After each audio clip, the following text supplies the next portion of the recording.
ಎಲ್ರಿಗೂ ನಮಸ್ಕಾರ. ನನ್ನ ಹೆಸರು ನಿತಿನ್. ಇದು ನಿಮ್ಮಿಂದ ನಿಮ್ಗಾಗಿ ನಿಮ್ಗೋಸ್ಕರ ಅಂತ YouTube channel factual education in Kannada. ಇವತ್ತು ಈ ವಿಡಿಯೋದಲ್ಲಿ SSLCಯ science lesson light, reflection and refraction ಅನ್ನೋ ಒಂದು ನ್ಯೂ ಚಾಪ್ಟರ್ ಬಗ್ಗೆ ಡಿಸ್ಕಸ್ ಮಾಡ್ತಾ ಇದೀವಿ. ಇದು ಪಾರ್ಟ್ 1 ಆಗಿರೋದ್ರಿಂದ ಈ ಒಂದು ವಿಡಿಯೋದಲ್ಲಿ ಸ್ವಲ್ಪ ಲೈಟ್ ಬಗ್ಗೆ ಬೇಸಿಕ್ಸ್ ನ ಡಿಸ್ಕಸ್ ಮಾಡ್ತೀವಿ. ಜೊತೆಗೆ ರಿಫ್ಲೆಕ್ಷನ್ ಅಂದ್ರೆ ಏನು, ಜೊತೆಗೆ ಸ್ಪೆರಿಕಲ್ ಮಿರರ್ಸ್ ಬಗ್ಗೆ ಸ್ವಲ್ಪ ಕಾನ್ಸೆಪ್ಟ್ ನ ಡಿಸ್ಕಸ್ ಮಾಡ್ತಾ ಹೋಗ್ತೀವಿ. ನಾವು ನಮ್ಮ ಡೇ ಟು ಡೇ ಲೈಫ್ ಅಲ್ಲಿ ಯಾವ ರೀತಿಯ ಆಬ್ಜೆಕ್ಟ್ಸ್ ಗಳನ್ನ ನೋಡ್ತೀವಿ. ಎಲ್ಲಾ ಆಬ್ಜೆಕ್ಟ್ಸ್ ಗಳನ್ನ ನೇಮ್ ಮಾಡೋ ಬದಲು ಅಷ್ಟು ಆಬ್ಜೆಕ್ಟ್ಸ್ ನ 2 ಕ್ಯಾಟಗರಿ ಆಗಿ ಡಿವೈಡ್ ಮಾಡ್ತೀವಿ. ಒಂದು ಲುಮಿನಸ್ ಆಬ್ಜೆಕ್ಟ್ಸ್, ಮತ್ತೊಂದು ನಾನ್ ಲುಮಿನಸ್ ಆಬ್ಜೆಕ್ಟ್ಸ್. ಲುಮಿನಸ್ ಆಬ್ಜೆಕ್ಟ್ಸ್ ಅಂದ್ರೆ ಏನು? ಆಬ್ಜೆಕ್ಟ್ಸ್ ಗಳು ಒಂದು ಓನ್ ಲೈಟ್ ನ ಎಮಿಟ್ ಮಾಡುತ್ತೆ. ಅದರದೇ ಆದಂತ ಒಂದು ಓನ್ ಲೈಟ್ ನ ಎಮಿಟ್ ಮಾಡೋ ಆಬ್ಜೆಕ್ಟ್ಸ್ ಗಳನ್ನ ನಾವು ಲುಮಿನಸ್ ಆಬ್ಜೆಕ್ಟ್ಸ್ ಅಂತ ಕರಿತೀವಿ. ಯಾವ್ಯಾವು? ಬಲ್ಬ್ಸ್ ಗಳಾಗಿರ್ಬೋದು, ಬಲ್ಬ್ಸ್, ಸನ್, ಸ್ಟಾರ್ಸ್ ಎಕ್ಸೆಟ್ರಾ. ಇವಿಷ್ಟು ಲುಮಿನಸ್ ಆಬ್ಜೆಕ್ಟ್ಸ್ ಅಂತ ಕನ್ಸಿಡರ್ ಮಾಡ್ತೀವಿ. ನಾನ್ ಲುಮಿನಸ್ ಅಂದ್ರೆ ಆಬ್ಜೆಕ್ಟ್ಸ್ ಗಳು ಅದರದೇ ಆದಂತಹ ಒಂದು ಓನ್ ಲೈಟ್ ನ ಎಮಿಟ್ ಮಾಡೋದಿಲ್ಲ. Example chair, fan, TV, table. Okay, ಇಷ್ಟು ಆಬ್ಜೆಕ್ಟ್ಸ್ ಗಳನ್ನ ನಾವು ನಾನ್ ಲುಮಿನಸ್ ಆಬ್ಜೆಕ್ಟ್ಸ್ ಅಂತ ಕರಿತೀವಿ. ಈ 2 ಆಬ್ಜೆಕ್ಟ್ಸ್ ಗಳನ್ನ ನಾವು ನೋಡ್ತಾ ಇರ್ತೀವಿ, ಲುಮಿನಸ್ ಅಂಡ್ ನಾನ್ ಲುಮಿನಸ್. ಈ ಲುಮಿನಸ್ ಆಬ್ಜೆಕ್ಟ್ಸ್ ಗಳನ್ನ ನಾವು ಡೈರೆಕ್ಟ್ ಆಗಿ ಐಡೆಂಟಿಫೈ ಮಾಡಬಹುದು, ಯಾಕೆಂದ್ರೆ ಆಬ್ಜೆಕ್ಟ್ಸ್ ಡೈರೆಕ್ಟ್ ಆಗಿ ಲೈಟ್ ಎಮಿಟ್ ಆಗ್ತಾ ಇರುತ್ತೆ. ಆದ್ರೆ ನಾನ್ ಲುಮಿನಸ್ ಆಬ್ಜೆಕ್ಟ್ಸ್ ಗಳನ್ನ with the help of luminous objects ಮಾತ್ರ ನೋಡಕ್ಕಾಗುತ್ತೆ. ಈಗ ನಾವು ಒಂದು ಡಾರ್ಕ್ ರೂಮ್ ಅಲ್ಲಿ ಟೇಬಲ್ ನ, ಚೇರ್ ನ ನೋಡಕ್ಕಾಗಲ್ಲ. ಅಲ್ಲಿ ನಾವು ಯಾವಾಗ ಬಲ್ಬ್ ಆನ್ ಮಾಡ್ತೀವೋ ಆಗ ಮಾತ್ರ ಆಬ್ಜೆಕ್ಟ್ಸ್ ಗಳನ್ನ ನೋಡ್ತೀವಿ. ಅಂದ್ರೆ ನಾನ್ ಲುಮಿನಸ್ ಆಬ್ಜೆಕ್ಟ್ಸ್ ಗಳನ್ನ ನೋಡಬೇಕು ಅಂದ್ರೆ ಲುಮಿನಸ್ ಆಬ್ಜೆಕ್ಟ್ಸ್ ಗಳ ಅವಶ್ಯಕತೆ ಇದೆ. ಓಕೆನಾ? ಹಾಗಾದ್ರೆ ನಾನ್ ಲುಮಿನಸ್ ಆಬ್ಜೆಕ್ಟ್ಸ್ ಗಳನ್ನ ನೋಡೋದಕ್ಕೆ ಈ ಲುಮಿನಸ್ ಆಬ್ಜೆಕ್ಟ್ಸ್ ಅಂದ್ರೆ ಈಗ ಟೇಬಲ್ ನ ನೋಡಬೇಕು ಅಂದ್ರೆ ಬಲ್ಬ್ ಯಾವ ರೀತಿ ಹೆಲ್ಪ್ ಮಾಡುತ್ತೆ ಅಂತ ಕೇಳಿದ್ರೆ, due to reflection of light. Bulb ಇಂದ ಬರೋ ಲೈಟ್ ಟೇಬಲ್ ಮೇಲೆ ಬಿದ್ದು ರಿಫ್ಲೆಕ್ಟ್ ಆಗಿ ಆ ನಂತರ ಆ ಲೈಟ್ ನಮ್ಮ ಕಣ್ಣಿನ ಸೇರುತ್ತೆ. ಆಗ ಮಾತ್ರ ಆಬ್ಜೆಕ್ಟ್ಸ್ ಗಳು ನಮ್ಗೆ ಕಾಣಿಸೋದು. ಈಗ ನಮ್ಮ ಸುತ್ತಮುತ್ತ ವರ್ಡ್ ನಮ್ಗೆ ಕಲರ್ಫುಲ್ ಆಗಿ ಕಾಣಿಸ್ಬೇಕು ಅಂದ್ರೆ 2 ಥಿಂಗ್ ತುಂಬಾ ಇಂಪಾರ್ಟೆಂಟ್. ಒಂದು ಲೈಟ್ ಸೋರ್ಸ್ ಇರಬೇಕು, ಮತ್ತೆ ಆಬ್ಜೆಕ್ಟ್ ಇರಬೇಕು. ಈಗ ಲೈಟ್ ಸೋರ್ಸ್ ಇದ್ದು ಆಬ್ಜೆಕ್ಟ್ ಇಲ್ಲ ಅಂದ್ರೆ ನಮ್ಗೆ ಸುತ್ತ ಡಾರ್ಕ್ ಆಗಿ ಕಾಣೋದು. ಎಕ್ಸಾಂಪಲ್ ಸ್ಪೇಸ್ ನೋಡಿದಿರಲ್ಲ, ಸ್ಪೇಸ್ ವಿಡಿಯೋ ನೋಡಿರ್ತಿರಲ್ಲ, ಸ್ಪೇಸ್ ಅಥವಾ ಅಂತರಿಕ್ಷದಲ್ಲಿ ಸನ್ಲೈಟ್ ಇದೆ, ಅಲ್ಲಿ ಸನ್ಲೈಟ್ ಇದೆ, ಬಟ್ ಸುತ್ತಮುತ್ತ ಯಾವ ಆಬ್ಜೆಕ್ಟ್ಸ್ ಗಳು ಇಲ್ಲ. ಹಾಗಾಗಿ ಸ್ಪೇಸ್ ಅಲ್ಲಿ ಫುಲ್ ಕತ್ಲು ಕಾಣುತ್ತೆ. ಹಾಗಂತ ಲೈಟ್ ಇಲ್ಲ ಅಂತಲ್ಲ, ಸನ್ ಇದಾನೆ, ಸೊ ಲೈಟ್ ಇದ್ದೇ ಇರುತ್ತೆ, ಬಟ್ ಸುತ್ತಮುತ್ತ ಕತ್ಲು ಕಾಣೋದಕ್ಕೆ ಅಲ್ಲಿ ಬೇರೆ ಯಾವ್ದೋ ಆಬ್ಜೆಕ್ಟ್ಸ್ ಗಳಿಲ್ಲ. ಆಬ್ಜೆಕ್ಟ್ಸ್ ಮೇಲೆ ಲೈಟ್ ಬೀಳ್ತಿಲ್ಲ, ಅದು ರಿಫ್ಲೆಕ್ಟ್ ಆಗಿ ನಮ್ ಕಣ್ಣಿಗೆ ಸೇರ್ತಾ ಇಲ್ಲ, ಸೊ ಯಾವ್ದು ಕಾಣಿಸ್ತಿಲ್ಲ, ಸೊ ಡಾರ್ಕ್ ಆಗಿ ಕಾಣುತ್ತೆ. ಬಟ್ ಆಬ್ಜೆಕ್ಟ್ಸ್ ಗಳು ಇದ್ದೂನು ಲೈಟ್ ಸೋರ್ಸ್ ಇಲ್ಲ ಅಂದ್ರೆ ವೇಸ್ಟ್. ಎಕ್ಸಾಂಪಲ್ ನಿಮ್ಮ ರೂಮ್ ನ ತಗೊಳ್ಳಿ, ನೈಟ್ ಹೊತ್ತು ಸ್ವಿಚ್ ಆಫ್ ಮಾಡ್ಬಿಡಿ, ಲೈಟ್ ಸೋರ್ಸ್ ಇಲ್ಲ, ಆಬ್ಜೆಕ್ಟ್ಸ್ ಗಳಿದಾವೆ, ಆದ್ರೂ ಕೂಡ ನಿಮ್ ಸುತ್ತಮುತ್ತ ಡಾರ್ಕ್ ಆಗಿ ಕಾಣುತ್ತೆ. ಅಂದ್ರೆ ನಮ್ಗೆ ಆಬ್ಜೆಕ್ಟ್ಸ್ ಗಳು ಕಾಣಿಸ್ಬೇಕು ಅಂದ್ರೆ ಒಂದು ಆಬ್ಜೆಕ್ಟ್ ಇರಬೇಕು, ಜೊತೆಗೆ ಲೈಟ್ ಸೋರ್ಸ್ ಅನ್ನೋದು ಇರಲೇಬೇಕು. ಈಗ ನಮ್ಗೆ ಇಷ್ಟೊಂದು ಗೊತ್ತಾಯ್ತು.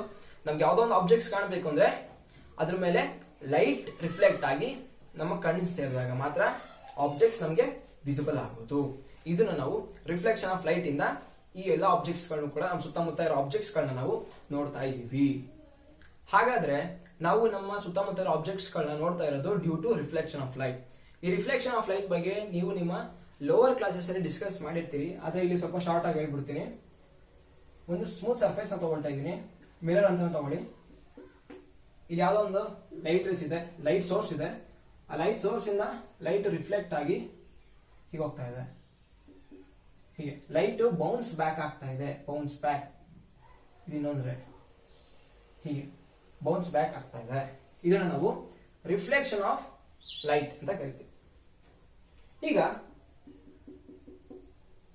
ಈ ಲೈಟ್ ರೇ ಬಂದಿದ್ದು ನಾನು ಹೀಗೆ ಬರ್ದೆ, ಎಂತಕ್ಕೆ ಇದೇ ಡೈರೆಕ್ಷನ್ ಬರ್ದೆ? ಬೇಕಾದ್ರೆ ಹೀಗೂ ಬರಿಬೋದಿತ್ತಲ್ವಾ, ಹಿಂಗ್ ಇನ್ಸಿಡೆಂಟ್ ಆಗಿದ್ದು ಹಿಂಗ್ ರಿಫ್ಲೆಕ್ಟ್ ಆಯ್ತು ಅಂತ ಹೇಳ್ಬೋದಿತ್ತು, ಅಥವಾ ಹಿಂಗ್ ಇನ್ಸಿಡೆಂಟ್ ಆಗಿದ್ದು ಹೀಗೆ ಹೋಯ್ತು ಅಂತ ಹೇಳ್ಬೋದಿತ್ತಲ್ವಾ. ಎಂತಕ್ಕೆ ನಾನು ಹೀಗ್ ಬಂದಿದ್ರೆ ಹೀಗೆ ಹೋಯ್ತು ಅಂತ ಎಂತಕ್ಕೆ ಹೇಳಿದೆ?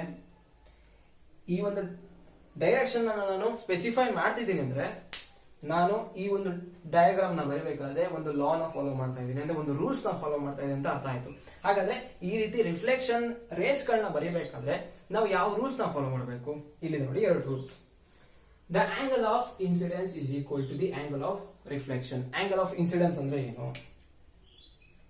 ಮೊದಲು ಈ ಸರ್ಫೇಸ್ ಗೆ ಒಂದು ನಾರ್ಮಲ್ ಪರ್ಪೆಂಡಿಕ್ಯುಲರ್ ಅಂತ. ಈಗ ಮಿರರ್ ತಗೊಳ್ತೀನಿ ಅಂದ್ರೆ ಮಿರರ್ ಗೆ ಪರ್ಪೆಂಡಿಕ್ಯುಲರ್ ಆಗಿ ಒಂದು ಲೈನ್ ತಗೊಳ್ತೀನಿ, ಇದನ್ನ ನಾವು ನಾರ್ಮಲ್ ಅಂತ ಕರಿತೀವಿ.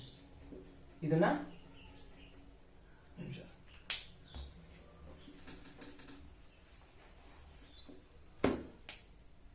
ಇದು ಮಿರರ್,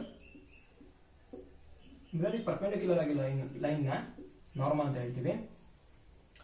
ಈಗ ಈ ಸರ್ಫೇಸ್ ಮೇಲೆ ಈ ಲೈಟ್ ಹೀಗೆ ಇನ್ಸಿಡೆನ್ಸ್ ಆಯ್ತು ಅಂದಾಗ ಈ ರೇನ ನಾವು ಇನ್ಸಿಡೆಂಟ್ ರೇ ಅಂತ ಕರಿತೀವಿ. ಯಾಕೆಂದ್ರೆ ಈ ಲೈಟ್ ರೇ ಸರ್ಫೇಸ್ ಮೇಲೆ ಇನ್ಸಿಡೆಂಟ್ ಆಗಿದೆ, ಸೊ ಇದನ್ನ ನಾವು ಇನ್ಸಿಡೆಂಟ್ ರೇ ಅಂತ ಕರಿತೀವಿ.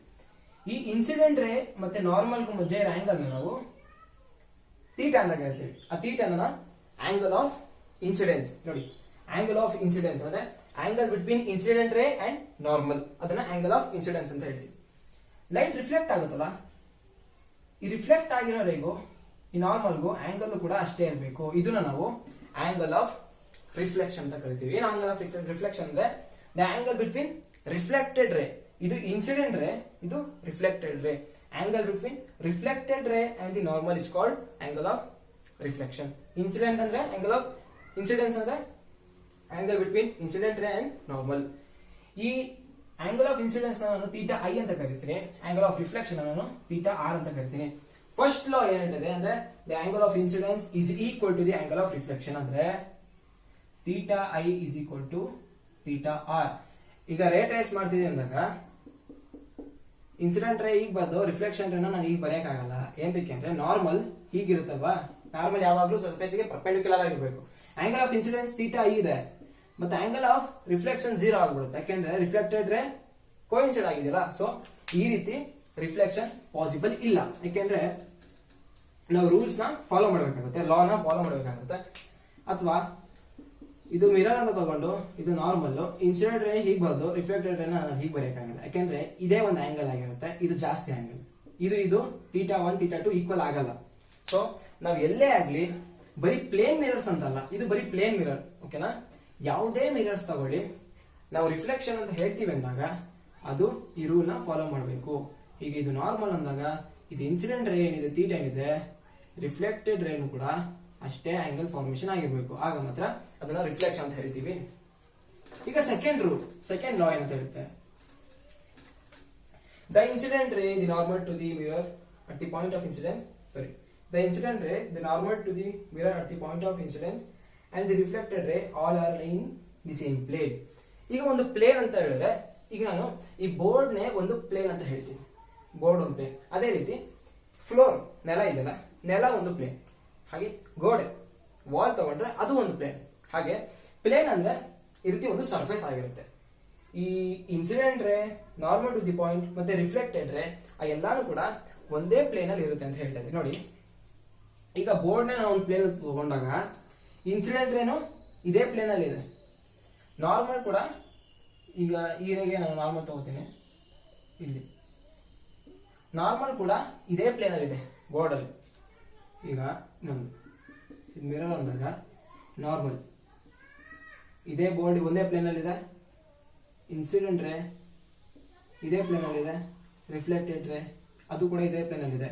ಈಗ ಯಾವುದೇ ಒಂದ್ರೆ ಬೋರ್ಡ್ ಗೆ ಎಂಟರ್ ಆಗ್ತಿರೋ ತರನೂ ಇಲ್ಲ, ಬೋರ್ಡ್ ಇಂದ ಡೈವರ್ಜ್ ಆಗ್ತಿರೋ ತರನೂ ಇಲ್ಲ, ಯಾವ್ದೋ ಒಂದು ಆಂಗಲ್ ಆಫ್ ಇನ್ಕ್ಲಿನೇಷನ್ ಕೂಡ ಇಲ್ಲ. ಸೊ ಎಲ್ಲಾನು ಕೂಡ ಇದು ಇನ್ಸಿಡೆಂಟ್ ರೇ ಆದ್ರೆ ರಿಫ್ಲೆಕ್ಟೆಡ್ ರೇ ಈ ರೀತಿ ಇರುತ್ತೆ, ನಾರ್ಮಲ್ ಈ ರೀತಿ ಇರುತ್ತೆ. ಈಗ ಇದು ನಾರ್ಮಲ್, ಇದು ಇನ್ಸಿಡೆಂಟ್ ರೇ,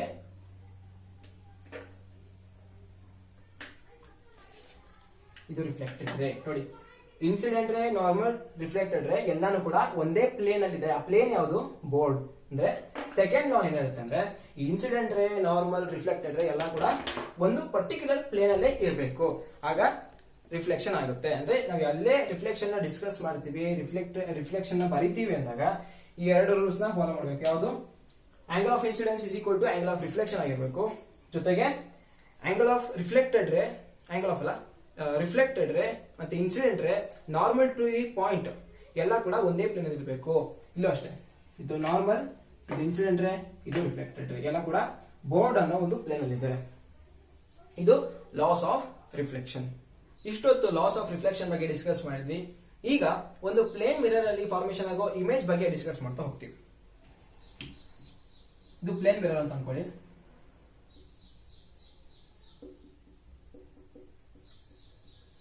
ಇಲ್ಲಿ ಒಂದು ಆಬ್ಜೆಕ್ಟ್ ಇದೆ,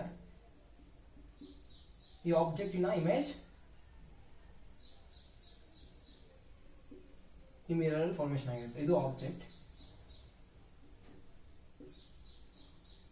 ಇದು ಇಮೇಜ್, ಓಕೆನಾ. ಹ ಈಗ ಈ ಫಾರ್ಮೇಶನ್ ಆಗಿರೋ ಇಮೇಜ್ ನ ಪ್ರಾಪರ್ಟೀಸ್ ಹೇಗಿರುತ್ತೆ ಅಂತ ನೋಡೋಣ. ಮೊದಲನೇದು ವರ್ಚುವಲ್. ವರ್ಚುವಲ್ ಅಂದ್ರೆ ಏನು? ವರ್ಚುವಲ್ ಅಂದ್ರೆ ಡ್ಯೂಪ್ಲಿಕೇಟ್ ಅಂತ. ಈಗ ವರ್ಚುವಲ್ ಆಪೋಸಿಟ್ ರಿಯಲ್ ಇಮೇಜ್ ಅಂತ ಕರಿತೀವಿ. 2 ಟೈಪ್ಸ್ ಆಫ್ ಇಮೇಜಸ್ ಇದೆ, ರಿಯಲ್ ಮತ್ತೆ ವರ್ಚುವಲ್. ಯಾವ ಇಮೇಜಸ್ ಗಳನ್ನ ಒಂದು ಸ್ಕ್ರೀನ್ ಮೇಲೆ ಕ್ಯಾಪ್ಚರ್ ಮಾಡಕ್ಕಾಗುತ್ತೋ ಅಂತ ಇಮೇಜಸ್ ನಾವು ರಿಯಲ್ ಇಮೇಜಸ್ ಅಂತ ಕರಿತೀವಿ.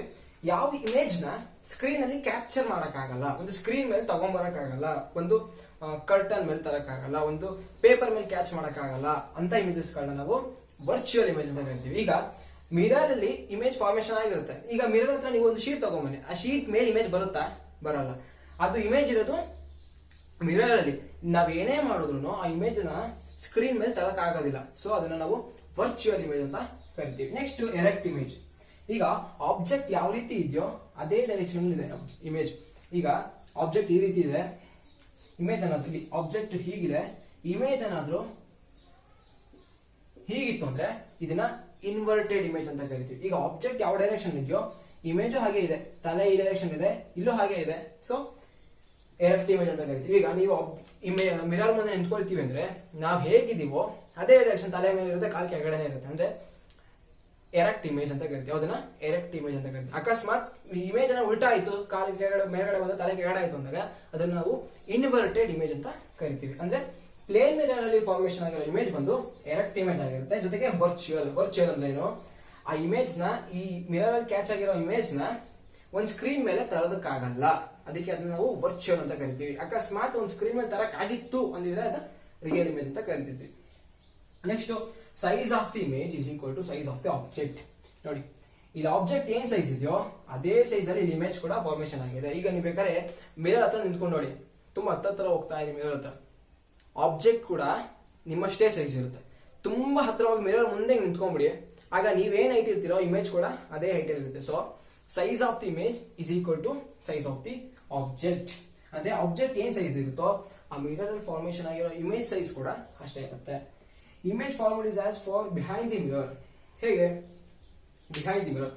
ಈಗ ನೀವು ಮಿರರ್ ಮುಂದೆ ನಿಂತಿದ್ದೀರಿ, ಇಮೇಜ್ ಫಾರ್ಮೇಶನ್ ಆಗಿದೆ, ಕರೆಕ್ಟ್ ಆಗಿ ಅಬ್ಸರ್ವ್ ಮಾಡಿ.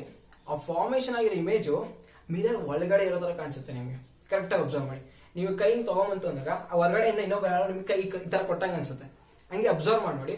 ಅಂದ್ರೆ ಹೇಗೆ ಅನ್ಸುತ್ತೆ ಅಂದ್ರೆ ಇಮೇಜ್ ಫಾರ್ಮೇಶನ್ ಆಗಿರುತ್ತಲ್ಲ ಮಿರರ್ ಅಲ್ಲಿ, ಅದು ಮಿರರ್ ನ ಒಳಗಡೆ ತರ ಕಾಣಿಸುತ್ತೆ. ಅಥವಾ ಒಂದ್ ಸ್ಕ್ರೀನ್ ಇರುತ್ತಲ್ಲ, ಇದು ಮಿರರ್ ಅಂದ್ರೆ ಇದು ಸ್ಕ್ರೀನು, ಅದು ಒಳಗಡೆ ಯಾರೋ ಇದ್ದಾರೆ, ಅಥವಾ ಬಿಹೈಂಡ್ ದಿ ಮಿರರ್, ಮಿರರ್ ಹಿಂದ್ಗಡೆ ಯಾರೋ ನಮ್ ತರ ನಿಂತಿದ್ದಾರೆ, ಸೇಮ್ ನಮ್ ತರನೇ ಯಾರೋ, ಇದು ಸ್ಕ್ರೀನ್, ಇದು ಮಿರರ್ ಅಂತ ಅನ್ಕೊಳ್ಳಿ.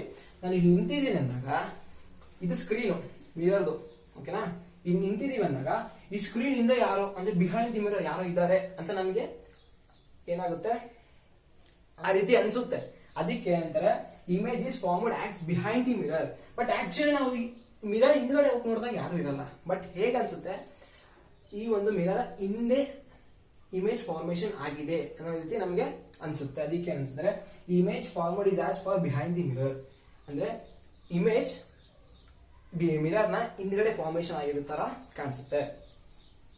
Next image laterally inverted. Image laterally inverted ಅಂದ್ರೆ ಇದು ನಿಮ್ಗೆ ಅರ್ಥ ಆಗ್ಬೇಕು ಅಂದ್ರೆ ಒಂದು ಆಕ್ಟಿವಿಟಿ ಹೇಳ್ತೀನಿ, ಅದ್ ಮಾಡಿ. ನೀವೇ ಒಂದು ಶೀಟ್ ತಗೊಳ್ಳಿ, ಶೀಟ್ ಅಲ್ಲಿ ABC ಅಂತ ಬರೀರಿ, ಓಕೆನಾ? ABC ಅಂತ ಬರ್ದ್ಬಿಟ್ಟು ಮಿರರ್ ಮುಂದೆ ಇಟ್ಕೊಳ್ಳಿ. ಮಿರರ್ ಮುಂದೆ ಇಟ್ಕೊಂಡು ನಿಂತ್ಕೊಂಡು ಓದಿ. ಆ ಮಿರರ್ ಅಲ್ಲಿ ಇಮೇಜ್ ಯಾವ ರೀತಿ ಫಾರ್ಮೇಶನ್ ಆಗಿದೆ ಗೊತ್ತಾ? ಇದು ಶೀಟು, ಇದು ಆಬ್ಜೆಕ್ಟ್, ಓಕೆನಾ? ನೀವು ಶೀಟ್ ತಗೊಂಡು ಶೀಟ್ ಅಲ್ಲಿ ಹಿಂಗ್ ಬರ್ದ್ಬಿಟ್ಟು ಮಿರರ್ ಮುಂದೆ ಹಿಂಗ್ ನಿಂತ್ಕೊಳ್ತೀರಾ. ಇದು ಮಿರರ್, ಇದು ಮಿರರ್ ಶೀಟು. ಶೀಟ್ ಹೆಂಗ್ ಕಾಣಿಸುತ್ತೆ ಅಂದ್ರೆ ಹೀಗೆ ಕಾಣಿಸುತ್ತೆ. ಆಬ್ಜೆಕ್ಟ್ ಇರೋದು ಹೀಗೆ, ಇದು ಆಬ್ಜೆಕ್ಟ್, ಇದು ಇಮೇಜ್ ಲ್ಯಾಟ್ರಲಿ ಇನ್ವರ್ಟ್ ಆಗಿದೆ ಈ ರೀತಿ. ABC ಇದ್ದಿದ್ದು ಉಲ್ಟಾ ಹಿಂಗಾಗಿದೆ. ಮಿರರ್ ರಿಫ್ಲೆಕ್ಷನ್ ಅಂದ್ರೆ ಆಬ್ಜೆಕ್ಟ್ ಲ್ಯಾಟ್ರಲಿ ಇನ್ವರ್ಟ್ ಆಗುತ್ತೆ, ಉಲ್ಟಾ ಆಗುತ್ತೆ. ಬಟ್ ಎರೆಕ್ಟ್ ಆಗೇ ಇದೆ, ಹಿಂಗ್ ಬಂದಿಲ್ಲ ಇಮೇಜ್. ಇಮೇಜ್ ಏನಾದ್ರೂ ಹೀಗ್ ಬಂದಿತ್ತು ಅಂದ್ರೆ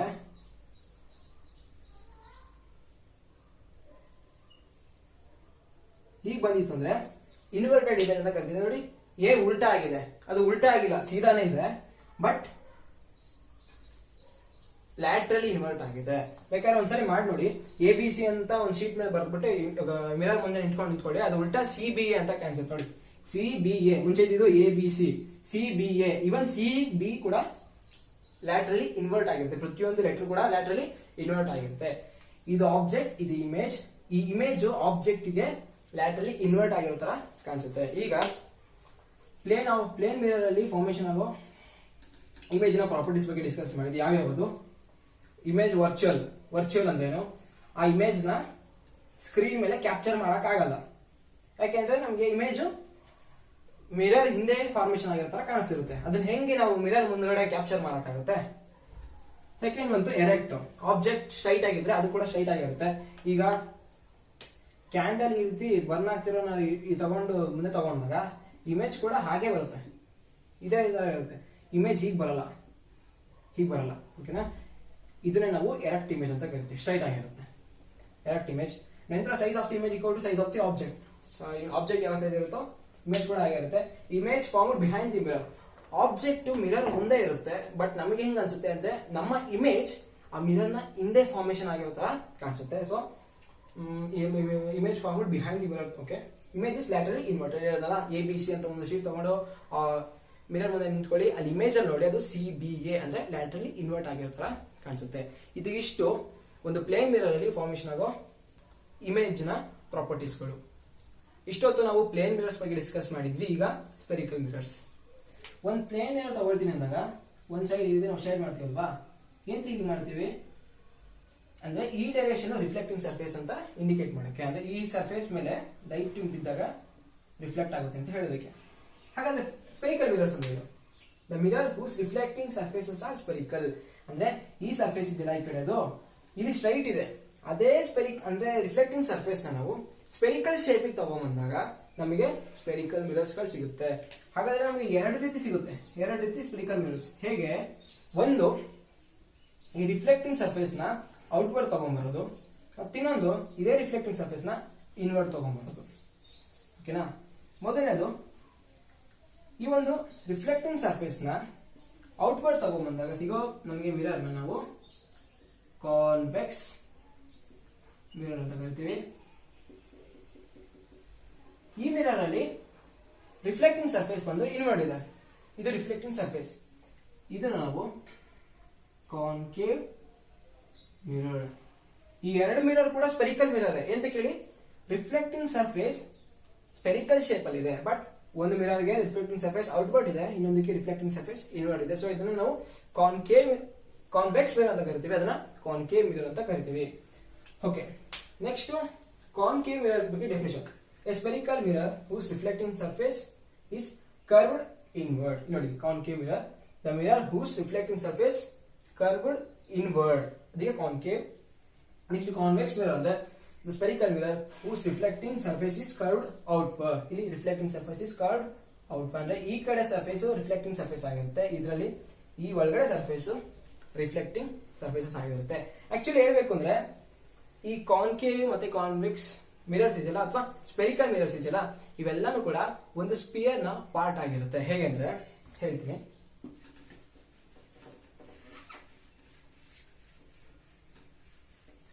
ಮಿರರ್ ಈಗ ನಾನು ಹೇಳಿದಲ್ಲ, ಪ್ಲೇನ್ ಮಿರರ್ ಅಂದ್ರೆ ಇದು front view. Plane mirror front view, ಇದು ರಿಫ್ಲೆಕ್ಟಿಂಗ್ ಸರ್ಫೇಸ್. ಇದೇ ಪ್ಲೇನ್ ಮಿರರ್ ನಾವು ಹೀಗೆ ಇಟ್ಟಾಗ ಅಂದ್ರೆ ಅದಕ್ಕೆ ನಾವು ಸೈಡ್ ವ್ಯೂ ಅಂತ ಕರಿತೀವಿ. ಹೀಗೆ ಈಗ ನಾನು ಈಗ ಮುಂದೆ ಹೀಗೆ ನಿಂತ್ಕೊಳ್ತೀನಿ ಅಂದಾಗ ಇದು ನನ್ನ ಫ್ರಂಟ್ ವ್ಯೂ. ಹೀಗೆ ನಿಂತ್ಕೊಂಡಾಗ ನೀವು ನೋಡ್ತಾ ಇರೋದು ಸೈಡ್ ವ್ಯೂ. ಹಾಗೇನೆ ನಾವು ಕಾನ್ಕೇವ್ ಮಿರರ್ ಅಥವಾ ಕಾನ್ವೆಕ್ಸ್ ಮಿರರ್ ಅಥವಾ ಸ್ಪೆರಿಕಲ್ ಮಿರರ್ ನಾವು ಹೀಗೆ ಬರಿತಿದೀವಿ ಅಂದಾಗ ಇದು ಆ ಮಿರರಿನ ಸೈಡ್ ವ್ಯೂ ಆಗಿರುತ್ತೆ.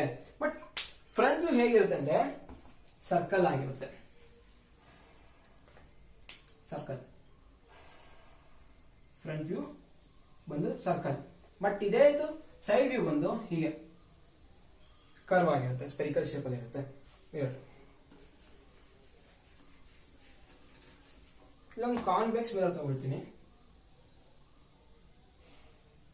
ಇದು ಕಾನ್ವೆಕ್ಸ್ ಮಿರರ್. ಓಕೆನಾ? ಈ ಕಾನ್ವೆಕ್ಸ್ ಇದನ್ನ ನಾನು ಕಂಪ್ಲೀಟ್ ಮಾಡ್ತಾ ಹೋಗ್ತೀನಿ. ಓಕೆನಾ? ಈಗೇನ್ ಸಿಕ್ತು ನಮ್ಗೆ? ಸ್ಪಿಯರ್ ಸಿಕ್ತು. ಸರ್ಕಲ್ ಅಲ್ಲ, ಸ್ಪಿಯರ್. 3D ನಲ್ಲಿ ಇಮ್ಯಾಜಿನ್ ಮಾಡ್ಕೋಬೇಕು. ಯಾಕಂದ್ರೆ ಇಲ್ಲಿರೋದು ಬರೀ ಲೈನ್ ಅಲ್ಲ, ಒಂದು ಶೀಲ್ಡ್ ತರ. ಶೀಲ್ಡ್ ಅದನ್ನ ಕಂಪ್ಲೀಟ್ ಮಾಡ್ತಾ ಹೋದ್ರೆ ಸ್ಪಿಯರ್ ಸಿಗುತ್ತೆ ನಮ್ಗೆ. ಈ ಮಿರರ್ ನ ಕಂಪ್ಲೀಟ್ ಮಾಡ್ತಾ ಜಾಯಿನ್ ಮಾಡ್ತಾ ಹೋದ್ರೆ ಸ್ಪಿಯರ್ ಸಿಗುತ್ತೆ. ಸೊ ಆಕ್ಚುಲಿ ಹೇಳ್ಬೇಕು ಅಂದ್ರೆ ಸ್ಪೆರಿಕಲ್ ಮಿರರ್ಸ್ ಗಳು ಸ್ಪಿಯರ್ ನ ಒಂದು ಪಾರ್ಟ್ ಆಗಿರುತ್ತೆ. ಈ ಕಾನ್ವೆಕ್ಸ್ ಮಿರರ್ ಆಗಿರೋದಕ್ಕೆ ರಿಫ್ಲೆಕ್ಟಿಂಗ್ ಸರ್ಫೇಸ್ ಆ ಸ್ಪಿಯರ್ ನ ಔಟ್ವರ್ಡ್ ಡೈರೆಕ್ಷನ್ ಇರುತ್ತೆ. ಅಕಸ್ಮಾತ್ ನಾನು ಕಾನ್ಕೇವ್ ಮಿರರ್ ತಗೊಳ್ತೀನಿ ಅಂದಾಗ ಕಾನ್ಕೇವ್ ಮಿರರ್ ಅಲ್ಲಿ ರಿಫ್ಲೆಕ್ಟಿಂಗ್ ಸರ್ಫೇಸ್ ಒಳಗಡೆ ಇರುತ್ತೆ, ಇನ್ವರ್ಡ್, ಹೊರಗಡೆ ಈ ರೀತಿ ಶೇಡ್ ಮಾಡಿ ನಾನ್ ರಿಫ್ಲೆಕ್ಟಿಂಗ್ ಸರ್ಫೇಸ್. ಇದು ಕೂಡ ಸ್ಪಿಯರ್ ಫಾರ್ಮೇಶನ್ ಆಗುತ್ತೆ. ಅಂದ್ರೆ ಏನ್ ಹೇಳ್ಬೇಕು ಅಂದ್ರೆ spherical mirrors is the part of sphere. ಇಷ್ಟೊತ್ತು ಸ್ಪೆರಿಕಲ್ ಮಿರರ್ಸ್ ಅಂದ್ರೆ ಏನು, ಟೈಪ್ಸ್ ಆಫ್ ಸ್ಪೆರಿಕಲ್ ಮಿರರ್ಸ್ ಬಗ್ಗೆ ಡಿಸ್ಕಸ್ ಮಾಡಿದ್ವಿ. ಈಗ ಆ ಸ್ಪೆರಿಕಲ್ ಮಿರರ್ಸ್ ಗೆ ರಿಲೇಟ್ ಆಗಿರೋ ಕೆಲವು ಟರ್ಮ್ಸ್ ಗಳ ಬಗ್ಗೆ ಡಿಸ್ಕಸ್ ಮಾಡೋಣ. ಮೊದಲನೇದು pole, centre of the reflecting surface of a spherical mirror. Spherical mirror ಇಲ್ಲಿ ನಾನು ಕಾನ್ವೆಕ್ಸ್ ಅಂತ ತಗೊಳ್ತೀನಿ. ಕಾನ್ವೆಕ್ಸ್ ಮಿರರ್ ನ, ಇದು convex mirror side view. Front view ಹೇಗಿರುತ್ತೆ, ಸರ್ಕಲ್ ಅಲ್ವಾ, ಇದು ರಿಫ್ಲೆಕ್ಟಿಂಗ್ ಸರ್ಫೇಸ್. ಇದ್ರ ಮೇಲೆ ಬಿದ್ದಿದ್ದ ಲೈಟ್ ರಿಫ್ಲೆಕ್ಟ್ ಆಗುತ್ತೆ. ಈ ಪೋಲ್ ಎಲ್ಲಿ ಇರುತ್ತೆ ಅಂದ್ರೆ ಈ ಸರ್ಕಲ್ ಗೆ ಎಕ್ಸಾಕ್ಟ್ಲಿ ಸೆಂಟ್ರಲ್ ಇರುತ್ತೆ. ಇದನ್ನ ನಾವು ಪೋಲ್ ಅಂತ ಕರಿತೀವಿ. ಪೋಲ್ ನ ನಾವು ಪಿ ಅಂತ ಮೆನ್ಷನ್ ಮಾಡ್ತೀವಿ. ಎಲ್ಲೇ ನೆಕ್ಸ್ಟ್ ನಾವು ಈ ಒಂದು ಮಿರರ್ ಇಂದ ಇಮೇಜ್ ಯಾವ ರೀತಿ ಫಾರ್ಮೇಶನ್ ಆಗುತ್ತೆ ಅಂತ ರೇ ಟ್ರೇಸಿಂಗ್ ಅಂತ ಬರುತ್ತೆ. ಅಲ್ಲಿ ಪೋಲ್ ಅಂತ ಎಲ್ಲೂ ಮೆನ್ಷನ್ ಮಾಡಲ್ಲ, ಡೈರೆಕ್ಟ್ ಆಗಿ ಪಿ ಅಂತ ಬರಿತೀವಿ. ಆ ಪಿ ಅಂತ ಬರೆದಾಗ ನೀವು ಅರ್ಥ ಮಾಡ್ಕೋಬೇಕು ಅದು ಪೋಲ್ ಅಂತ. Next center of the curvature. The reflecting surface of a spherical mirror forms a part of the sphere. Center of this sphere is called center of curvature. ಅಂದ್ರೆ ಮುಂಚೆನೇ ಹೇಳಿದೆ ಸ್ಪೆರಿಕಲ್ ಮಿರರ್ ಅನ್ನೋದು ಒಂದು ಸ್ಪಿಯರ್ ನ part ಆಗಿರುತ್ತೆ. ಅದೇ ರೀತಿ ಇದು ನಾವು ಎಕ್ಸ್ಟೆಂಡ್ ಮಾಡ್ತಾ ಹೋಗ್ತೀವಿ ನೋಡಿ. ಇದ್ರದ್ದು ಸ್ಪಿಯರ್ ಬಂತಾ? ಸ್ಪಿಯರ್ ಅಂದ್ಮೇಲೆ ಸ್ಪಿಯರ್ ಗೆ ಒಂದು ಸೆಂಟರ್ ಇರುತ್ತೆ. ಈ ಸೆಂಟರ್ ನ ನಾವು ಸೆಂಟರ್ ಆಫ್ ಕರ್ವೇಚರ್ ಅಂತ ಕರಿತೀವಿ. ಇದನ್ನ ಸಿ ಅಂತ ಮೆನ್ಷನ್ ಮಾಡ್ತೀವಿ. ಎಲ್ಲೂ ಅಷ್ಟೇ, ನೆಕ್ಸ್ಟ್ ಅಷ್ಟೇ, ಎಲ್ಲೂ ಸೆಂಟರ್ ಆಫ್ ಕರ್ವೇಚರ್ ಅಂತ ಹೇಳಲ್ಲ, ಬರ್ದು ಇರಲ್ಲ, ಸಿ ಅಂತ ಕೊಟ್ಟಿರ್ತಾರೆ. ಸಿ ಅಂದ್ರೆ ಸೆಂಟರ್ ಆಫ್ ಕರ್ವೇಚರ್ ಅಂತ ನೀವು ಅರ್ಥ ಮಾಡ್ಕೋಬೇಕು. Next radius of the curvature.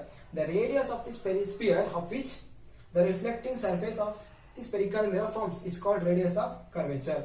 ಅಂದ್ರೆ ಈ ಸ್ಪಿಯರ್ ಇದೆಯಲ್ಲ, ಈ ಸ್ಪಿಯರ್ ನ ರೇಡಿಯಸ್ ಬಂದು ರೇಡಿಯಸ್ ಆಫ್ ಕರ್ವೇಚರ್ ಅಂತ. ಇದು ಪಿ, ಪೋಲ್. ಸರ್ಕಲ್ ಇಂದ ಮಿಡಲ್ ಅಲ್ಲಿ ಇದೆ. ಅದೇ ರೀತಿ ಸೈಡ್ ವ್ಯೂ ಅನ್ನು ನೋಡಿದಾಗ ಇಲ್ಲೂ ಮಿಡಲ್ ಕಾಣುತ್ತೆ ಪೋಲ್. ಸೊ ಈ ಪಿ ಅಂತ ಮೆನ್ಷನ್ ಮಾಡಿದ್ನಲ್ಲ, ಈ ಪಿ ಇಂದ ಸಿ ವರೆಗೂ ಲೆಂತ್ ಇದೆ ನೋಡಿ, ಲೆಂತ್ ಪಿ ಸಿ.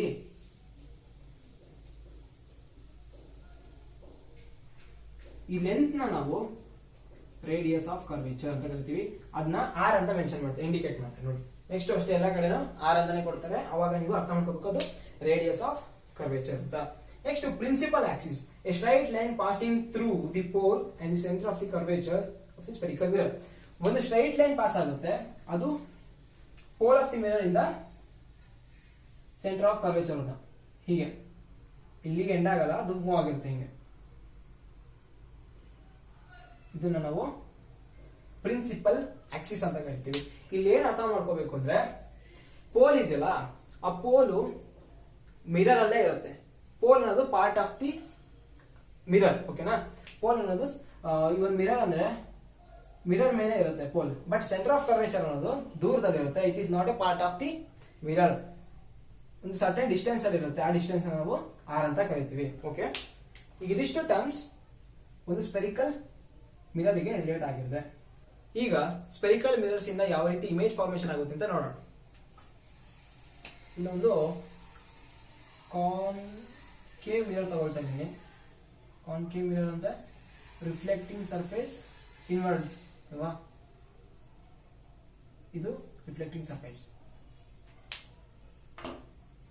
ನಾವು ಯಾವ್ಯಾವ್ದು ಕಲ್ತಿದ್ವಿ? ಪೋಲ್. ಪೋಲ್ ಅಂದ್ರೆ ಮಿಡಲ್ ಇಲ್ಲಿ, ಇದನ್ನ ಪಿ ಪೋಲ್. ಮತ್ತೆ ಇದು ಸ್ಪಿಯರ್ ಕಂಟಿನ್ಯೂ ಆಗುತ್ತೆ.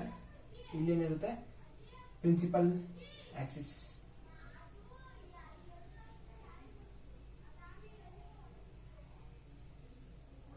Okay, the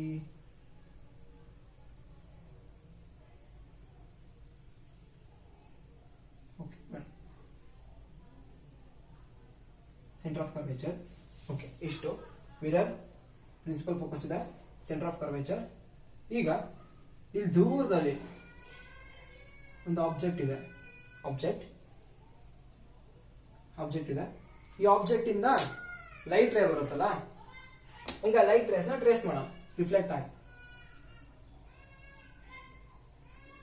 ಈ ಲೈಟ್ ರೇ ಇದೆಯಲ್ಲ ಇದು ಪ್ಯಾರಲಲ್ ಆಗಿರ್ಬೇಕು, ಪ್ರಿನ್ಸಿಪಲ್ ಆಕ್ಸಿಸ್ಗೆ ಪ್ಯಾರಲಲ್ ಆಗಿರೋ ಲೈಟ್ ರೇ ತಗೊಳ್ಳಿ. ಈಗ ಈ ಲೈಟ್ ರೇ ಮಿರರ್ ಮೇಲೆ ಇನ್ಸಿಡೆಂಟ್ ಆಗಿದೆ ಅಂದ್ರೆ ಏನಾಗುತ್ತೆ, ರಿಫ್ಲೆಕ್ಷನ್ ಆಗುತ್ತಲ್ಲ, ರಿಫ್ಲೆಕ್ಷನ್ ರೇನ ಟ್ರೇಸ್ ಮಾಡಬೇಕು, ಅದು ಯಾವ ಡೈರೆಕ್ಷನ್, ಹೀಗೋಗಿದ್ಯೋ ಅಂತ ಡಿಸೈಡ್ ಮಾಡೋದು ಹೆಂಗೆ, ಲಾಸ್ ಆಫ್ ರಿಫ್ಲೆಕ್ಷನ್ ಅಪ್ಲೈ ಮಾಡಬೇಕು. ಹೇಗೆ, ಫಸ್ಟ್ ಆ ಮಿರರ್ಗೆ ನಾವು ನಾರ್ಮಲ್ ನ ಬರೀಬೇಕು. ನಾರ್ಮಲ್ ಅಂದ್ರೆ ಮಿರರ್ಗೆ ಪರ್ಪೆಂಡಿಕ್ಯುಲರ್ ಆಗಿರ್ಬೇಕು. ಈಗ ಪ್ಲೇನ್ ಮಿರರ್ ನಾವು ಈಗ ತಗೊಂಡಿದ್ವಲ್ಲ, ಅದಕ್ಕೆ ನಾರ್ಮಲ್ ಆಗಿ ಡೈರೆಕ್ಟ್ ಆಗಿ ಹಿಂಗ್ ಬರ್ದಿದ್ವಿ. ಆದ್ರೆ ಇಲ್ಲಿ ಇರೋದು ಸ್ಪೆರಿಕಲ್ ಮಿರರ್ಸ್ಗೆ. ಆ ಸ್ಪೆರಿಕಲ್ ಮಿರರ್ಸ್ಗೆ ನಾರ್ಮಲ್ ಯಾವ ರೀತಿ ಬರೆಯೋದು, ಇಲ್ಲಿ ನೋಡಿ ಹೇಳ್ತೀನಿ, ನೆನ್ಪಿಟ್ಕೊಂಡ್ಬಿಡಿ ಅದು ಒಂದ್ಸರಿ. ಸ್ಪೆರಿಕಲ್ ಮಿರರ್ಸ್ಗೆ ಈ ಪಾಯಿಂಟ್ಗೆ ನಾರ್ಮಲ್ ಬೇಕು ಅಂದ್ರೆ ಒಂದು ಲೈನು ಸೆಂಟರ್ ಆಫ್ ಕರ್ವೇಚರ್ ಇಂದ ಪಾಸ್ ಆಗಬೇಕು, ಹೀಗೆ.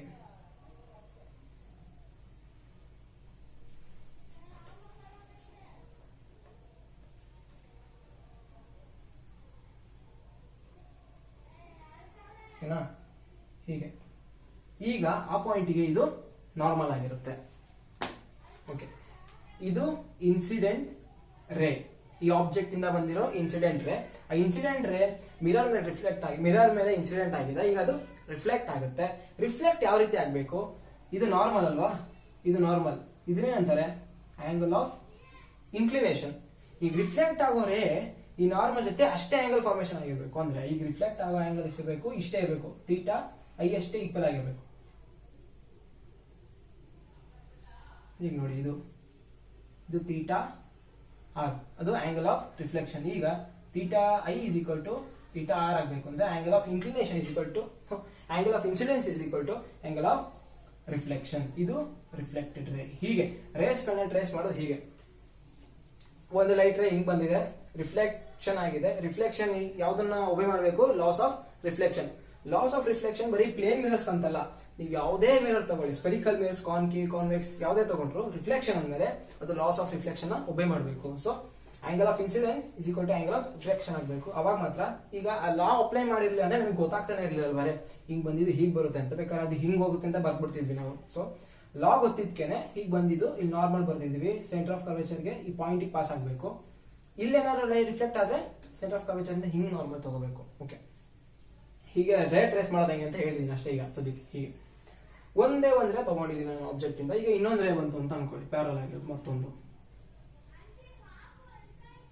ಅದು ಕೂಡ ಇಲ್ಲಿ ಇಂಟರ್ಸೆಕ್ಟ್ ಆಗುತ್ತೆ. ಈಗ ಈ ಪಾಯಿಂಟ್ಗೆ ಮಿರರ್ಗೆ ನಾರ್ಮಲ್ ಬೇಕು ಅಂದ್ರೆ ಸೇಮ್ ಲೈಟ್ ರೇ ಎಲ್ಲಿ ಇನ್ಸಿಡೆಂಟ್ ಆಗುತ್ತೋ ಆ ಪಾಯಿಂಟ್ ಇಂದ ಸೆಂಟರ್ ಆಫ್ ಕರ್ವೇಚರ್ಗೆ ಒಂದು ಲೈನ್ ಹಿಡೀರಿ.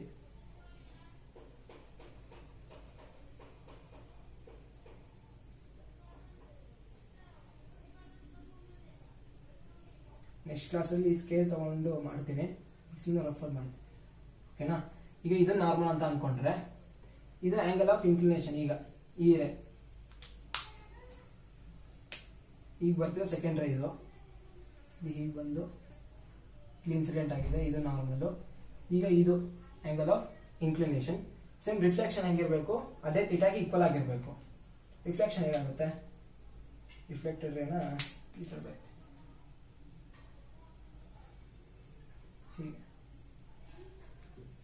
ನೋಡಿ, ಈ ಥೀಟಾ, ಈ ಆಂಗಲ್ ಈಕ್ವಲ್ ಇರಬೇಕು. ಯಾಕಂದ್ರೆ ಇದು ಆಂಗಲ್ ಆಫ್ ಇನ್ಸಿಡೆನ್ಸ್ ಅಂದ್ರೆ angle of incidence is equal to angle of reflection. ಇದು ರಿಫ್ಲೆಕ್ಟೆಡ್ ರೇ, ಇದು ಆಂಗಲ್ ಆಫ್, ಇದು ಇನ್ಸಿಡೆಂಟ್ ರೇ, ಇದು ರಿಫ್ಲೆಕ್ಟೆಡ್ ರೇ, ಇದು ಆಂಗಲ್ ಆಫ್ ಇನ್ಸಿಡೆನ್ಸ್, ಇದು ಆಂಗಲ್ ಆಫ್ ರಿಫ್ಲೆಕ್ಷನ್. ಸೊ ಈ ರೇ ಈಗ ಬಂತು ಅಂತ ಹೇಳಿದೆ. ನೋಡಿ, ಇದು ಫಸ್ಟ್ ರೇ, ಇದು ಸೆಕೆಂಡ್ ರೇ. ಅಂದ್ರೆ ಇದು ಫಸ್ಟ್, ಇಲ್ಲಿ ಬಂದಿದ್ದು ಇದು ಫಸ್ಟ್ ರೇ, ಇದು ಸೆಕೆಂಡ್ ರೇ. ಈ ಫಸ್ಟ್ ರೇ ಮೀಟ್ ಆಗಿ ಇಲ್ಲಿ ಬಂದು ಇನ್ಸಿಡೆಂಟ್, ಇಲ್ಲಿ ಬಂದು ಪ್ರಿನ್ಸಿಪಲ್ ಆಕ್ಸಿಸ್ ಒಂದು ಪಾಯಿಂಟ್ ಅಲ್ಲಿ ಜಾಯಿನ್ ಆಗಿದೆ. ಸೆಕೆಂಡ್ ರೇನು ಕೂಡ ಇನ್ಸಿಡೆಂಟ್ ಆಗಿ ಎರಡು, ಅಂದ್ರೆ ರೇ 1 ರೇ 2 ಎರಡು ಕೂಡ ಪ್ರಿನ್ಸಿಪಲ್ ಆಕ್ಸಿಸ್ ಒಂದು ಪಾಯಿಂಟ್ ಅಲ್ಲಿ ಇಂಟರ್ಸೆಕ್ಟ್ ಆಗ್ತಾ ಇದೆ. ಬೇಕಾದ್ರೆ ನೀವು ಒಂದಲ್ಲ ಎರಡಲ್ಲ, ಇನ್ನೊಂದು ಬೇಕಾದ್ರೆ ರೇ ತಗೊಳ್ಳಿ, ಟ್ರೇಸ್ ಮಾಡಿ, ಅದು ಕೂಡ ಈ ಪಾಯಿಂಟ್ಗೆ ಬರುತ್ತೆ. ಇನ್ನೊಂದು ರೇನಾ, ಇದು ಥರ್ಡ್ ರೇ. ಈ ರೇನ್ ಕೂಡ ತಗೊಂಡ್ರೆ ನೀವು ಅದು ರಿಫ್ಲೆಕ್ಟ್ ಆಗಿ ಈ ಪಾಯಿಂಟ್ಗೆ ಬರುತ್ತೆ, ಅದೇ ಪಾಯಿಂಟ್ಗೆ ಬರುತ್ತೆ. ಅಂದ್ರೆ ನಾವೇನ್ ಅಬ್ಸರ್ವ್ ಮಾಡ್ತಿದ್ದೀವಿ ಅಂದ್ರೆ, ಒಂದು ಆಬ್ಜೆಕ್ಟ್ ಇಂದ ಲೈಟ್ ರೇಸ್ ಗಳು ಬಂದು ರಿಫ್ಲೆಕ್ಟ್ ಆಗಿ ಪ್ರಿನ್ಸಿಪಲ್ ಆಕ್ಸಿಸ್ ಅಲ್ಲಿ, ಇದು ಪ್ರಿನ್ಸಿಪಲ್ ಆಕ್ಸಿಸ್ ಅಲ್ವಾ, ಪೋಲ್ ಇಂದ ಸೆಂಟರ್ ಆಫ್ ಕರ್ವೇಚರ್ ಒಂದು ಸ್ಟ್ರೈಟ್ ಲೈನ್ ಇರೋದಲ್ಲ, ಆ ಪ್ರಿನ್ಸಿಪಲ್ ಆಕ್ಸಿಸ್ ಅಲ್ಲಿ ಒಂದು ಪಾಯಿಂಟ್ ಅಲ್ಲಿ ಎಲ್ಲಾ ಲೈಟ್ ರೇಸ್ ಗಳು ಒಂದೇ ಪಾಯಿಂಟ್ ಅಲ್ಲಿ ಇಂಟರ್ಸೆಕ್ಟ್ ಆಗ್ತಿದೆ, ಮೀಟ್ ಆಗ್ತಿದೆ. ಅಂದ್ರೆ ಈ ಪಾಯಿಂಟ್ ನಾವು ಪ್ರಿನ್ಸಿಪಲ್ ಫೋಕಸ್ ಅಂತ ಕರಿತೀವಿ ನೋಡಿ. ಅಂದ್ರೆ ಪ್ರಿನ್ಸಿಪಲ್ ಫೋಕಸ್ ಏನು, all the reflected rays are meeting or intersecting at a point on the principal focus of the mirror. ಇದು ಮಿರರ್ ಅಲ್ವಾ, ಮಿರರ್ ಸೆಂಟರ್ ಆಫ್ ಕರ್ವೇಚರ್ ಇದೆ. ಅದೇ ರೀತಿ ಒಂದೊಂದು ಮಿರರ್ ಗಳಿಗೆ ಅದರದಂತ ಒಂದು ಪ್ರಿನ್ಸಿಪಲ್ ಫೋಕಸ್ ಅನ್ನೋದು ಇರುತ್ತೆ. ಇಲ್ಲಿ ನೋಡಿ, ಇದು ಆಬ್ಜೆಕ್ಟ್ ಇಂದ ಬಂದಂತಹ ಲೈಟ್ ರೇ ಮಿರರ್ ಮೇಲೆ ಇನ್ಸಿಡೆಂಟ್ ಆಗಿದೆ, ಅದು ರಿಫ್ಲೆಕ್ಟ್ ಆಗಿ ಪ್ರಿನ್ಸಿಪಲ್ ಫೋಕಸ್ ಮೂಲಕ ಅಂದ್ರೆ ಪ್ರಿನ್ಸಿಪಲ್ ಆಕ್ಸಿಸ್ ಮೇಲೆ ಹಾದು ಹೋಗಿದೆ. ಸೆಕೆಂಡ್ ರೇ ಏನು ಕೂಡ ಪ್ರಿನ್ಸಿಪಲ್ ಫೋಕಸ್ ಅಲ್ಲಿ ಮೀಟ್ ಆಗಿದೆ. ಈಗ ಅಲ್ಲಿ ನಿಮಗೆ ಸ್ವಲ್ಪ ಕನ್ಫ್ಯೂಸ್ ಆಗ್ತಿರ್ಬೋದು. ಇದು ಪ್ರಿನ್ಸಿಪಲ್ ಆಕ್ಸಿಸ್, ಇದು ಆಬ್ಜೆಕ್ಟ್, ಇಲ್ಲಿಂದ ಬಂದಿದ್ದು ರೈಟ್ ರೇ, ಇಲ್ಲೊಂದು ಪಾಯಿಂಟ್ ಇದು ಹೀಗ ಹೋಯ್ತು ಟ್ರಾವೆಲ್ ಆಯ್ತು. ಸೆಕೆಂಡ್ ಲೈಟ್ ರೇ ಹಿಂಗ್ ಬಂದಿದ್ದು, ಅದು ಕೂಡ ಹಿಂಗ್ ಬರುತ್ತೆ ನೋಡಿ, ಇಲ್ಲೇ ಮೀಟ್ ಆಯ್ತು. ಥರ್ಡ್ ರೇ ಬಂತು ಅಂದ್ರೆ ಅದು ಹೀಗೆ ಬರುತ್ತೆ. ಹಂಗೆ ಎಲ್ಲಾ ರಿಫ್ಲೆಕ್ಟೆಡ್ ರೇ, ಈ ರೇಗಳೆಲ್ಲ ಏನು, ಇವೆಲ್ಲ ರಿಫ್ಲೆಕ್ಟೆಡ್ ರೇ. ಅದೇ ಹೇಳ್ತಾ ಇದ್ದು, all the reflected rays are meeting at a point. ಯಾವ ಪಾಯಿಂಟ್ ಅದು, ಈ ಪಾಯಿಂಟ್ ಅದು. All the reflected rays are meeting at a point on the principal axis. ಆ ಪಾಯಿಂಟ್ ಇಲ್ಲಿದೆ, ಪ್ರಿನ್ಸಿಪಲ್ ಆಕ್ಸಿಸ್ ಮೇಲೆ ಇದೆ. ಇದು ಪ್ರಿನ್ಸಿಪಲ್ ಆಕ್ಸಿಸ್ ಅಲ್ವಾ, ಇಲ್ಲಿ ಎಲ್ಲ ಒಂದ್ ಕಡೆ ಸೆಂಟರ್ ಆಫ್ ಕರ್ವೇಚರ್ ಇದು ಪಿ. ಈ ಪ್ರಿನ್ಸಿಪಲ್ ಆಕ್ಸಿಸ್ ಅಲ್ಲಿ ಒಂದು ಪಾಯಿಂಟ್ ಅಲ್ಲಿ ಎಲ್ಲಾ ರಿಫ್ಲೆಕ್ಟೆಡ್ ರೇ ಇಂಟರ್ಸೆಕ್ಟ್ ಆಗ್ತಿದೆ. ಆ ಪಾಯಿಂಟ್ ನಾವು ಪ್ರಿನ್ಸಿಪಲ್ ಫೋಕಸ್ ಅಂತ ಕರಿತೀವಿ. ಈಗ ಫಸ್ಟ್ ಪಾಯಿಂಟ್ ಗೊತ್ತಾಯ್ತು, ಪ್ರಿನ್ಸಿಪಲ್ ಫೋಕಸ್ ಅಂತ ಗೊತ್ತಾಯ್ತು. ಆ ಪ್ರಿನ್ಸಿಪಲ್ ಫೋಕಸ್ ನಾವು ಎಫ್ ಅಂತ ಇಂಡಿಕೇಟ್ ಮಾಡ್ತೀವಿ. ನೋಡಿ, ಎಫ್ ಅಂತ ಬಂದಿದ್ದೀನಿ. ಎಫ್ ಅಂದ್ರೆ ನೆಕ್ಸ್ಟ್ ಎಲ್ಲ ಟ್ರೇಸ್ ಮಾಡ್ಬೇಕಾದ್ರೆ ಎಫ್ ಅಂತ ಬಂದಿರ್ತಾರೆ. ಆ ಎಫ್ ಅಂದ್ರೆ ಏನು, ಪ್ರಿನ್ಸಿಪಲ್ ಫೋಕಸ್. ಪ್ರಿನ್ಸಿಪಲ್ ಫೋಕಸ್ ಅಂದ್ರೆ ಏನು, ಎಲ್ಲಾ ರಿಫ್ಲೆಕ್ಟೆಡ್ ರೇಸ್ಗಳು ಕೂಡ ಆ ಪಾಯಿಂಟ್ ಮೂಲಕನೇ ಹಾದೋಗ್ಬೇಕು, ಅಂದ್ರೆ ಅದು ಪ್ರಿನ್ಸಿಪಲ್ ಫೋಕಸ್ ಅಂತ ಆಯ್ತು. ನೆಕ್ಸ್ಟ್ ಫೋಕಲ್ ಲೆಂತ್ ಅಂದ್ರೆ ಏನು, the distance between the pole and the principal focus. ಈಗ ಇದು ಪ್ರಿನ್ಸಿಪಲ್ ಫೋಕಸ್, ಇದು ಪೋಲ್, ಈ ಪಾಯಿಂಟ್ ಪೋಲ್ ಪಿ, ಇದು ಪ್ರಿನ್ಸಿಪಲ್ ಫೋಕಸ್ ಎಫ್. ಈ ಲೆಂತ್ ಇದೆಯಲ್ಲ, length f p, point f ಇಂದ ಪಾಯಿಂಟ್ ಪಿ ಗೆ ಡಿಸ್ಟೆನ್ಸ್ ಇದೆಯಲ್ಲ, ಈ ಡಿಸ್ಟೆನ್ಸ್ ನಾವು ಫೋಕಲ್ ಲೆಂತ್ ಅಂತ ಕರಿತೀವಿ. ಈ ಡಿಸ್ಟೆನ್ಸ್ ನ ಫೋಕಲ್ ಲೆಂತ್, ಇದನ್ನ ಎಫ್ ಅಂತ ಇಂಡಿಕೇಟ್ ಮಾಡ್ತೀವಿ. ನೆಕ್ಸ್ಟ್ ಅಪರ್ಚರ್ ಅಂದ್ರೆ ಏನು, the diameter of the reflecting surface of a spherical mirror. Diameter, ಇದು ರಿಫ್ಲೆಕ್ಟಿಂಗ್ ಸರ್ಫೇಸ್ ಅಂದ್ರೆ ಇದು ಕಾನ್ಕೇವ್ ಮಿರರ್ ಅಲ್ವಾ.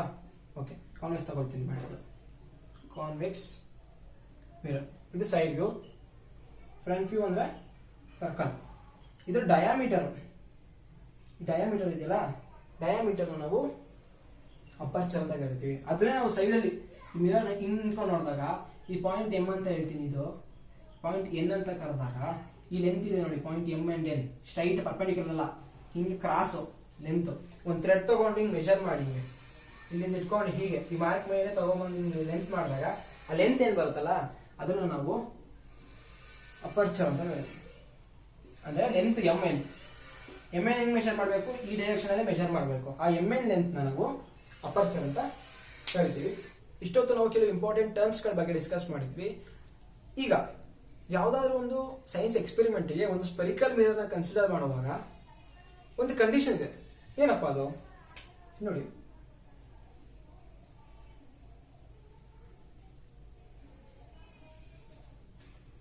ಈಗ ಇದು ಒಂದು ಸ್ಪೆರಿಕಲ್ ಮಿರರ್, ಇದು ಕಾನ್ವೆಕ್ಸ್ ಮಿರರ್. ಓಕೆ, ಈ ಪಾಯಿಂಟ್ ಎಂ ಅಂತ ಕರಿತೀನಿ, ಇದು ಎನ್. ಈ ಎಂ ಎನ್ ಲೆಂತ್ ಇದೆಯಲ್ಲ, ಇದು ಲೆಂತ್ ನ ಎಂ ಎನ್ ಅಪರ್ಚರ್ ಅಂತ ಕರಿತೀವಿ, ಹೌದಲ್ವಾ. ನೆಕ್ಸ್ಟ್ ಏನ್ ಮಾಡ್ತೀನಿ, ಈ ಮಿರರ್ದು ರೇಡಿಯಸ್ ಗೊತ್ತಾಗಬೇಕು, ರೇಡಿಯಸ್ ಆಫ್ ಕರ್ವೇಚರ್ ಎಷ್ಟು ಅಂತ ಗೊತ್ತಾಗಬೇಕು. ಅದಕ್ಕೆ ಏನ್ ಮಾಡ್ತೀನಿ, ಇದನ್ನ ಹಂಗೆ ಎಕ್ಸ್ಟೆಂಡ್ ಮಾಡ್ತಾ ಹೋದ್ರೆ ಒಂದು ಸ್ಪಿಯರ್ ಸಿಗುತ್ತೆ. ಆ ಸ್ಪಿಯರ್ ದ ರೇಡಿಯಸ್ ಸೆಂಟರ್ ಆಫ್ ಕರ್ವೇಚರ್ ಅಂತ. ಹೇಗೆ ಮಾಡ್ತೀನಿ ನೋಡಿ,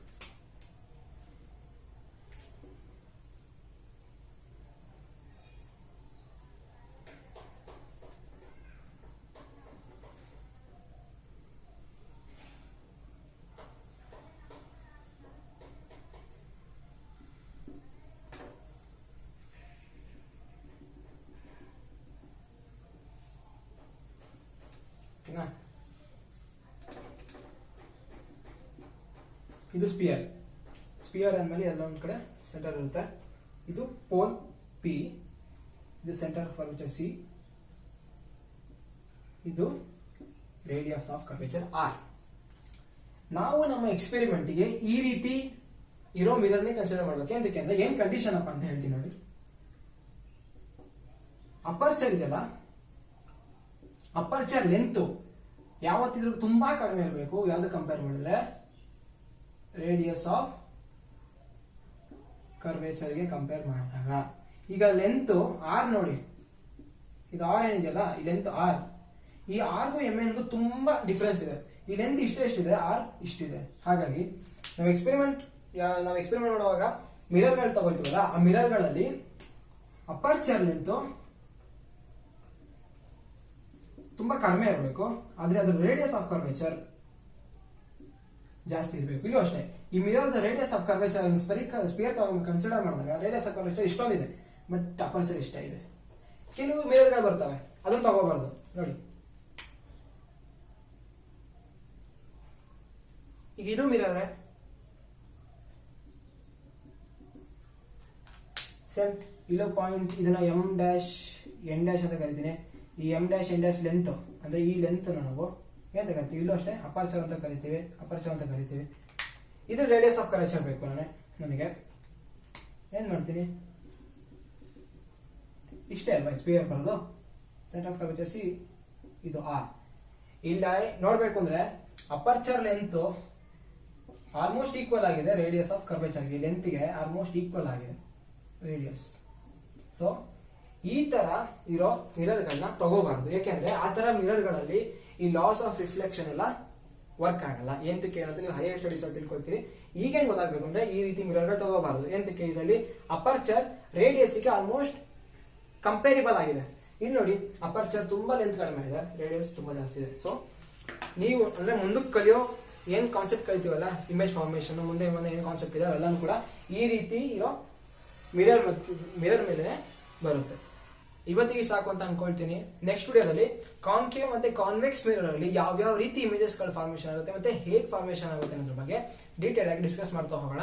ಇವತ್ತು ಎಕ್ಸ್ಪ್ಲೈನ್ ಮಾಡಿದ್ದು ಇಷ್ಟ ಆಗಿದ್ದು, ಜೊತೆಗೆ ಅರ್ಥ ಆಗಿದೆ, ಒಂದು ಲೈಕ್ ಮಾಡಿ, ನಿಮ್ ಫ್ರೆಂಡ್ಸ್ಗೆಲ್ಲ ಶೇರ್ ಮಾಡಿ, ಹಾಗೂ ಇದುವರೆಗೂ ಚಾನಲ್ಗೆ ಸಬ್ಸ್ಕ್ರೈಬ್ ಆಗಿಲ್ಲ ಅಂದ್ರೆ ದಯವಿಟ್ಟು ಸಬ್ಸ್ಕ್ರೈಬ್ ಆಗಿ ಹಾಗೂ ಬೆಲ್ ಐಕಾನ್ ಮೇಲೆ ಕ್ಲಿಕ್ ಮಾಡಿ ಆಲ್ ಅಂತ ಮರಿಬೇಡಿ. ಯಾಕೆಂದ್ರೆ ನಾವು ಹೊಸ ವಿಡಿಯೋಗಳನ್ನ ಅಪ್ಲೋಡ್ ಮಾಡಿದಾಗ ನಿಮಗೆ ಬರೋ ನೋಟಿಫಿಕೇಶನ್ ಮಿಸ್ ಮಾಡ್ಕೋಬೇಡಿ. ಯಾವುದೇ ರೀತಿಯ ಒಪಿನಿಯನ್ ಆಗಲಿ ಅಥವಾ ಸಜೆಷನ್ ಆಗಲಿ ಇದ್ರೆ ದಯವಿಟ್ಟು ಕಮೆಂಟ್ ಮಾಡಿ. ನೆಕ್ಸ್ಟ್ ವಿಡಿಯೋದಲ್ಲಿ ಮತ್ತೆ ಸಿಗ್ತೀನಿ. Thank you.